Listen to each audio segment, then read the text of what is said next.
Welcome to the College of Education 10-Minute Research Break, a podcast devoted to highlighting research by Illinois State University's College of Education, faculty, staff, and students. So grab a cup of coffee, get comfortable, and take a break with us. Hi, I'm Tricia Class.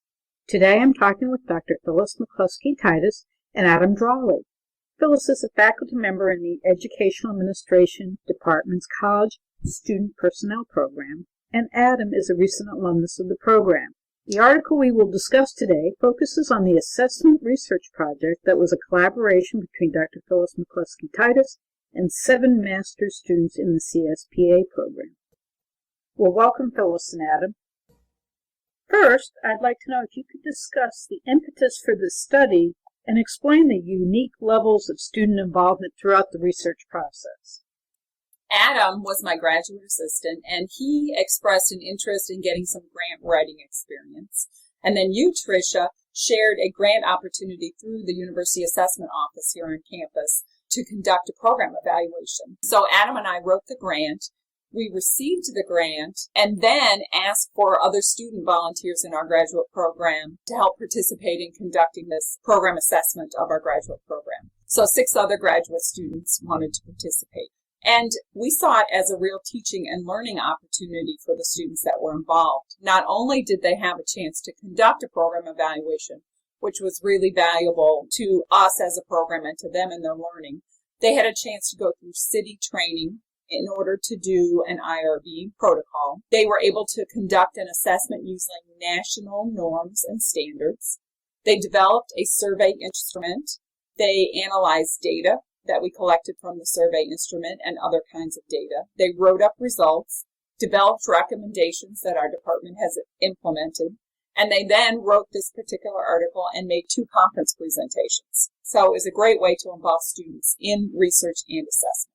Could you also describe how you designed all the multiple data collection methods to address the Council for the Advancements of Standards in Higher Ed, or what we call the CAS components? CAS assessment requires that you provide evidence and artifacts to substantiate the kinds of ratings given to all the different standards and guidelines that they recommend. So we collected data related to the information that was required by CAS. So in doing that, we did the survey of alumni. We conducted interviews with current faculty and collected their curriculum vitae.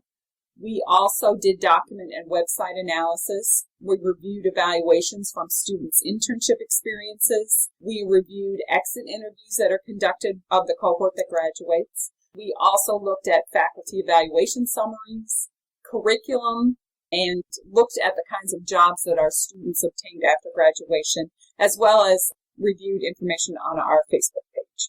This article, you provide really detailed findings for all those different aspects in numerous areas, but could you identify and discuss some of the key findings related to the strengths of the College Student Personnel Program and the areas that you found that needed improvement? Absolutely. The strengths we found were, number 1, the faculty of the program.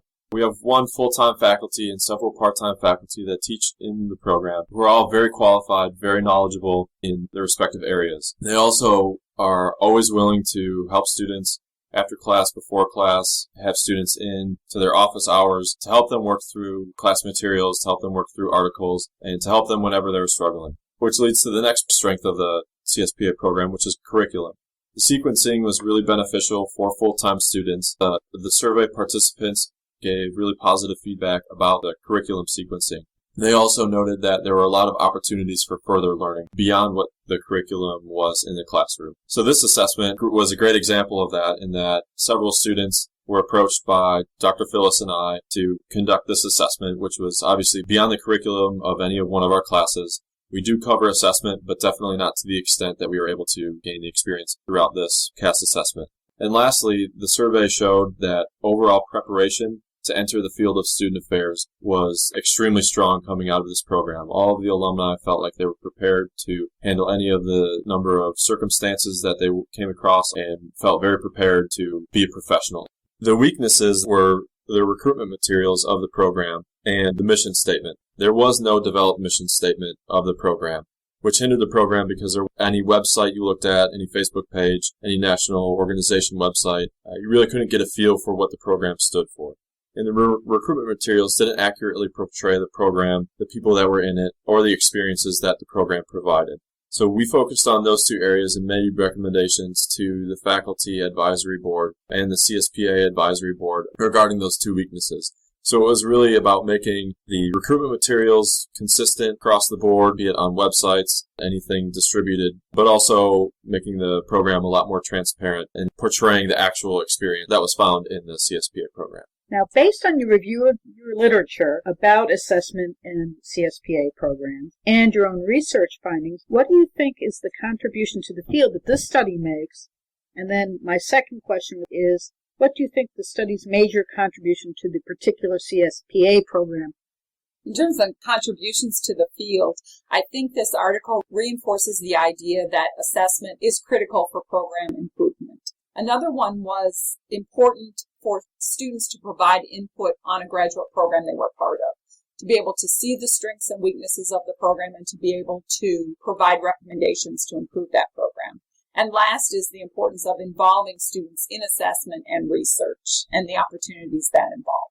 Also, to answer your second question, Tricia, the impact on recruitment and the recruitment materials will hopefully draw better students not only into the program, but to apply for the program. Obviously, the goal of any program is to make it more prestigious and gain that recognition and reputation nationally. And I think improving the recruitment materials, based on our survey results and based on this assessment, will really help do that and achieve that for the CSPA program. Additionally, potential students will have a better picture of the program, what the program offers, and the experiences that they will gain. But beyond for future students, the students that were able to participate in the CAS assessment really gained a lot of knowledge beyond what was taught in the classroom. We all really took ownership over the assessment, over the presentations, over writing the article. And I know some of us that have gotten jobs have already taken on assessment roles. And in any job interview, it's always really helpful to mention that you have done assessment, because assessment is a very hot-button word in student affairs now. And having this experience, I feel, makes me a better candidate to any position that I would apply for. And, of course, it looks great on a resume. Personally, how did you benefit?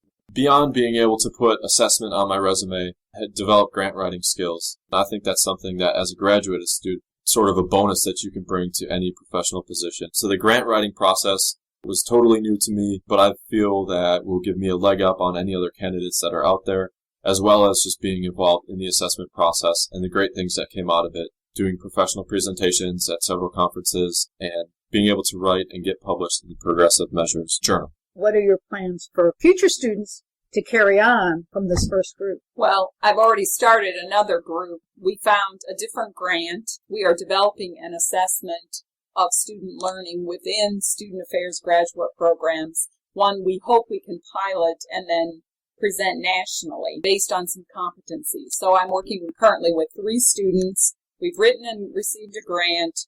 We're developing the survey instrument. They've done the city training. We're working on IRB approval. So Adam and I started something with this first project.